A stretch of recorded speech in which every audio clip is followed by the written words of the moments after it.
Gas ಸಮಸ್ಯೆ ವಿಚಾರಕ್ಕೆ ಗೃಹ ಸಚಿವ ಪರಮೇಶ್ವರ್ ರಿಯಾಕ್ಟ್ ಮಾಡಿದ್ದಾರೆ. ರಾಜ್ಯದಲ್ಲಿ ಸಿಲಿಂಡರ್ ಆಟೋ ಗ್ಯಾಸ್ ಸಮಸ್ಯೆ ಆಗಿದೆ.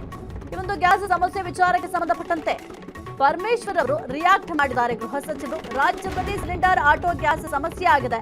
ಈಗಾಗಲೇ ನಾವು ಕೇಂದ್ರ ಸರ್ಕಾರಕ್ಕೆ ಪತ್ರ ಬರೆದಿದ್ದೇವೆ. ನಮ್ಮ ಮನವಿಗೆ ಕೇಂದ್ರ ಸರ್ಕಾರ ಸ್ಪಂದಿಸಬೇಕು. ಕದನ ವಿರಾಮ ಆಗ್ತಾ ಇದೆ. ನಮ್ಮ ಹಡಗುಗಳು ಬರಬಹುದು. ಬೆಂಗಳೂರಿನಲ್ಲಿ ಗೃಹ ಸಚಿವ ಡಾಕ್ಟರ್ ಜಿ ಪರಮೇಶ್ವರ್ ಅವರು ಈ ಒಂದು ಸ್ಟೇಟ್ಮೆಂಟ್ ಕೊಟ್ಟಿದ್ದಾರೆ. ಏನೀಗ ರಾಜ್ಯದಲ್ಲಿ ಒಂದು ಸಿಲಿಂಡರ್ ಸಮಸ್ಯೆ ಆಗಿರಬಹುದು ಅಥವಾ ಆಟೋ ಗ್ಯಾಸ್ ಸಮಸ್ಯೆಗಳಾಗ್ತಾ ಇದೆ, ಈ ಒಂದು ವಿಚಾರಕ್ಕೆ ಸಂಬಂಧಪಟ್ಟಂತೆ ರಿಯಾಕ್ಟ್ ಮಾಡಿದ್ದಾರೆ ಗೃಹ ಸಚಿವರಾಗಿರುವಂತಹ ಪರಮೇಶ್ವರ್ ಅವರು. ಹಾಗಾದ್ರೆ ಏನ್ ಮಾತನಾಡಿದ್ದಾರೆ ನೋಡೋಣ. ನಮಗೆ ಕೊಡಬೇಕಾದಂತಹ ಅಲಾಟ್ಮೆಂಟ್ ರಾಜ್ಯದಲ್ಲಿ ಈಗ ಆಲ್ರೆಡಿ ಒಂದು ಸಿಲಿಂಡರ್ ಸಮಸ್ಯೆ ತಾಂಡವ ಆಡ್ತಾ ಇದೆ. ಒಂದು ಸಮಸ್ಯೆ ಯಾವಾಗಪ್ಪ ಸಾಲ್ವ್ ಆಗುತ್ತೆ ಅಂತ ಜನಸಾಮಾನ್ಯರು ಯೋಚನೆ ಮಾಡ್ತಾ ಇದ್ದಾರೆ. ಯಾಕೆಂತಂದ್ರೆ ಈ ಒಂದು ಸಿಲಿಂಡರ್ ಸಮಸ್ಯೆ ಅಂದ್ರೆ ಎಷ್ಟೋ ಹೋಟೆಲ್ ಉದ್ಯಮಗಳಿಗೆ ಹೊಡ್ತಾ ಬಿದ್ದಿದೆ. ಅದರ ಜೊತೆಗೆ ಈ ಒಂದು ಆಟೋ ಚಾಲಕರು ಪರದಾಡ್ತಾ ಇದ್ದಾರೆ. ನಮ್ಗೆ ಆಟೋಗೀಗ ಸಿಲಿಂಡರ್ ಇಲ್ಲ ಅಂತಂದ್ರೆ ಹೆಂಗೆ, ಗ್ಯಾಸ್ ಸಮಸ್ಯೆ ಆಗ್ತಾ ಇದೆ, ಇದನ್ನು ಯಾಕೆ ಸರ್ಕಾರ ಬಗೆಹರಿಸ್ತಾ ಇಲ್ಲ ಅಂತ ಸರ್ಕಾರದ ವಿರುದ್ಧ ಕೂಡ ಆಟೋ ಚಾಲಕರು ಆಕ್ರೋಶವನ್ನ ವ್ಯಕ್ತಪಡಿಸಿದ್ರು.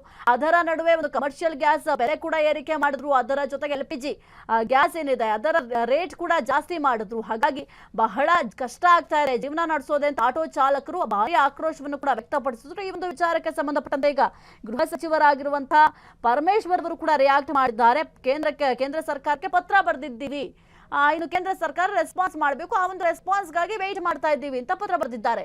ಈಗ ಏನೇ ಒಂದು ಮಾತೆತ್ತರೆ ರಾಜ್ಯ ಸರ್ಕಾರದವರು ಕೇಂದ್ರ ಸರ್ಕಾರದ ಮೇಲೆ ಆರೋಪ ಮಾಡ್ತಾರೆ.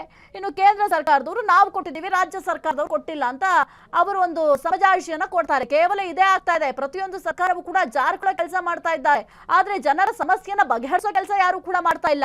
ಜನರು ಏನ್ ಸಮಸ್ಯೆ ಆಗ್ತಾರೆ ಅದನ್ನ ಸಾಲ್ವ್ ಮಾಡ್ಬೇಕಲ್ಲ. ಈಗ ಸಿಲಿಂಡರ್ ಸಮಸ್ಯೆ ಆಗ್ತದೆ, ಆಲ್ಟರ್ನೇಟ್ ಏನಾದ್ರು ವ್ಯವಸ್ಥೆ ಮಾಡ್ಲೇಬೇಕು. ಎಸ್, ಹಾಗಾದ್ರೆ ಏನ್ ಮಾತನಾಡಿದ್ದಾರೆ ಗೃಹ ಸಚಿವರು ನೋಡೋಣ. ಅದು ನಮಗೂ ಕೂಡ ಯಾವುದಕ್ಕೆ ಸಂಬಂಧಪಟ್ಟಂಗೆ ಇಲ್ಲ, ಅವರು ಸಂಬಂಧಪಟ್ಟ ಸಚಿವರಿದ್ದಾರೆ. ಈಗಾಗಲೇ ಮುಖ್ಯಮಂತ್ರಿಗಳು ಕೇಂದ್ರಕ್ಕೆ ಬರೆದಿದ್ದಾರೆ.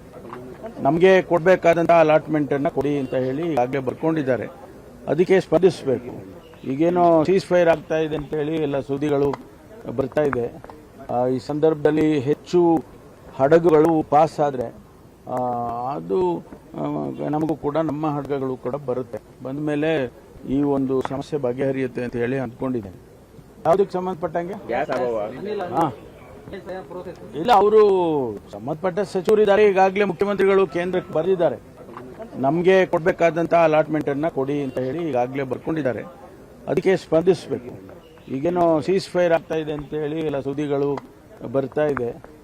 ಈ ಸಂದರ್ಭದಲ್ಲಿ ಹೆಚ್ಚು ಹಡಗುಗಳು ಪಾಸ್ ಆದರೆ ಅದು ನಮಗೂ ಕೂಡ ನಮ್ಮ ಹಡಗುಗಳು ಕೂಡ ಬರುತ್ತೆ. ಬಂದ ಮೇಲೆ ಈ ಒಂದು ಸಮಸ್ಯೆ ಬಗೆಹರಿಯುತ್ತೆ ಅಂತ ಹೇಳಿ ಅಂದ್ಕೊಂಡಿದ್ದೇನೆ. ಕ್ಷಣ ಕ್ಷಣದ ಸುದ್ದಿಗಳಿಗಾಗಿ ಫ್ರೀಡಂ ಟಿವಿ ಸಬ್ಸ್ಕ್ರೈಬ್ ಮಾಡಿ, ಲೈಕ್ ಮಾಡಿ ಹಾಗೂ ಫಾಲೋ ಮಾಡಿ. ಹೊಸ ಸುದ್ದಿಗಳ ನೋಟಿಫಿಕೇಶನ್ಗಾಗಿ ಬೆಲ್ ಐಕಾನ್ ಮೇಲೆ ಕ್ಲಿಕ್ ಮಾಡಿ.